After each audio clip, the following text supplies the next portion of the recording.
அத்தை இன்னைக்கு என்ன செய்ய போறீங்க?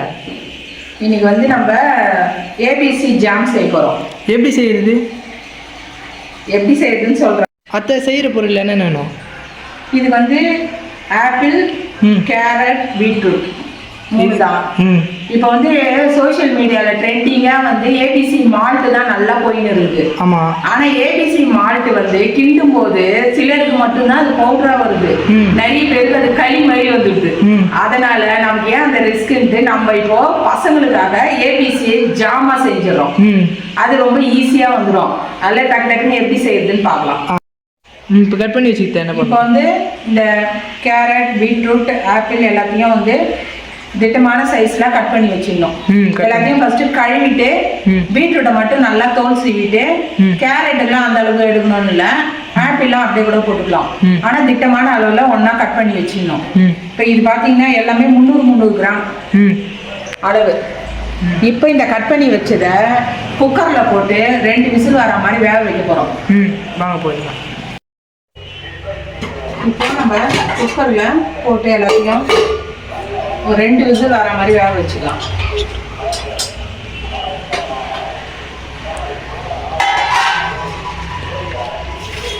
தண்ணி கொஞ்சமா ஊற்றினா போதும். இப்போ இது வெந்துட்டு இருக்கோம், திறந்து பார்ப்போம். அதை கிட்ட கட்ட. இப்போ இதில் கொஞ்சம் தண்ணி இருக்கும், ஆனால் இந்த தண்ணியை நம்ம வேஸ்ட் பண்ண வேணாம். இதை அரைக்கும் போது சேர்த்து அரைச்சிக்கலாம், அது வேஸ்ட் ஆகாது. இப்போ இதை ஆற வச்சுக்கலாம். மிக்சியில் போட்டு கொஞ்சம் கொஞ்சமாக போட்டு அரைச்சிக்கணும், ஏன்னா சின்ன ஜாரில் தான் நம்ம அரைக்கிறோம்.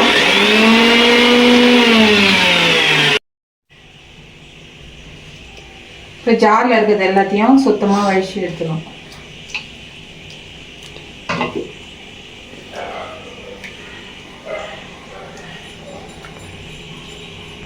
இப்போ அரைச்ச விழுது நல்லா இப்படி இருக்கும். இப்போ இதை ஜாமா நம்ம ப்ரிப்பேர் பண்ண போகிறோம்.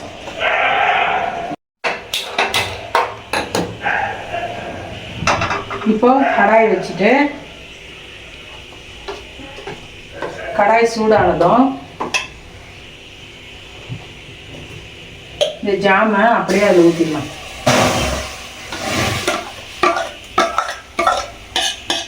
தண்ணிலாம் ஊற்றணும்னு இல்லை, இதுலேயே ஏற்கனவே அந்த பீட்ரூட் கேரட்டில் இருந்த தண்ணி எல்லாமே இதில் சேர்த்து ஊற்றியாச்சு. நல்லா தண்ணி ஊற்றணும்லாம் ஒன்றும் அவசியம் இல்லை. இப்போ இதே கொஞ்சம் கொதி வந்ததுக்கு அப்புறம் இதோட சர்க்கரையை சேர்த்துக்கலாம்.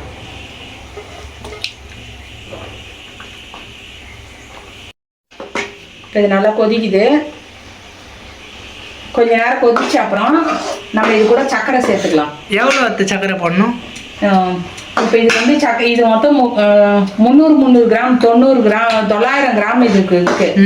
இப்போ நம்ம வீட்டுக்குன்னு யூஸ் பண்ணும்போது நம்ம இஷ்டமா கொஞ்சமா போட்டுக்கலாம். ஆனா இப்போ நம்ம செய்யறது வந்து ப்ரொஃபஷனலா செய்யறோம். இது நம்ம செய்யறது நாளைக்கே காலி ஆயிடும்.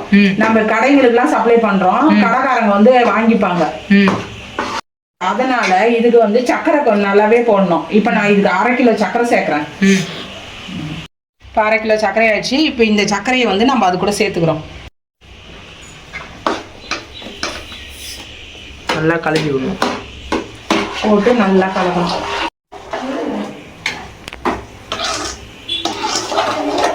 இது இப்போ நல்லா கொதிக்கணும். இந்த சர்க்கரை எல்லாம் நல்லா கரையும்.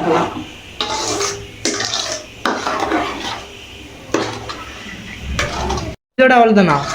இல்லைப்பா, இப்போ சர்க்கரை தான் சேர்த்துருக்கோம். இப்போ இதுக்கு வாசனைக்காக ஏலக்காய் சேர்ப்போம். அதுக்கப்புறம் ஃபைனல் டச்சா பாதியான எலுமிச்சம்பழம் சேர்க்கணும். எதுக்குன்னா அப்போதான் இந்த ஜாம் கெடாம இருக்கிறதுக்காக. இன்னும் அந்த 2 வேலை மட்டும் இருக்கு. இந்த சர்க்கரை எல்லாம் நல்லா கரையிட்டோம், கொஞ்சம் கொதிக்கிட்டோம். கொதிச்ச அப்புறம் அதெல்லாம் சேர்த்துக்கலாம். சரி. தெறிக்க ஆரம்பிச்சிச்சு பாரு. இது வந்து படபடன்னு மேலெல்லாம் தெரிக்கும்.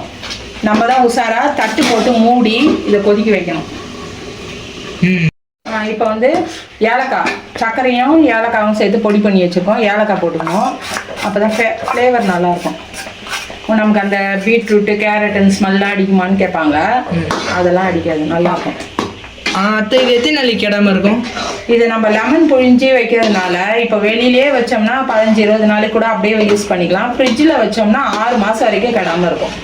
சரி. இப்போ இது பார்க்க தனியாக இருக்கிற மாதிரி இருக்கும். இப்போ நம்ம ஆஃப் பண்ணிவிட்டு இதை ஆற விட்டோம்னு வச்சுக்கோ, நல்லா கெட்டியாயிடும், சூப்பராகிடும். சரி.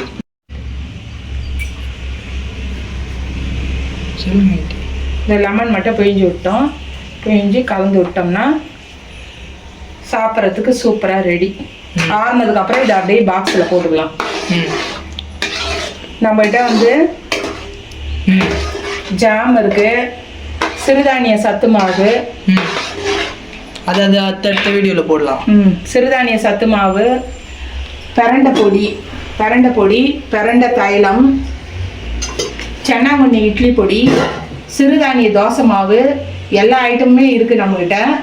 எல்லாமே இனிமேல் அடுத்தடுத்த வீடியோவில் போட்டுகிட்டே இருக்கலாம். கண்டிப்பாக. இதெல்லாமே நம்ம சேல்ஸாகவே பண்ணிட்டு இருக்கோம். உங்களுக்கு இதில் எதனா பொருள் வேணும்னா நம்மளுடைய வாட்ஸ்அப் நம்பருக்கு மெசேஜ் பண்ணுங்கள்.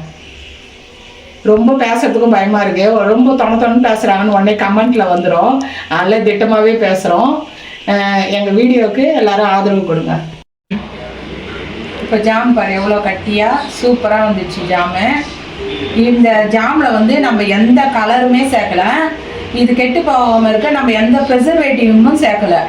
இது அப்படியே நம்ம லெமன் மட்டும்தான் சேர்த்துருக்கோம். அதனால் நம்ம குழந்தைங்களுக்கு இந்த கெமிக்கல் கலந்துருக்கு அது இதுன்னு நம்ம வெளில வாங்கி கொடுக்குற மாதிரி பயப்பட தேவையில்ல. நம்மளே வீட்டில் செஞ்ச சூப்பரான எம்மியான ஜாம் ரெடி.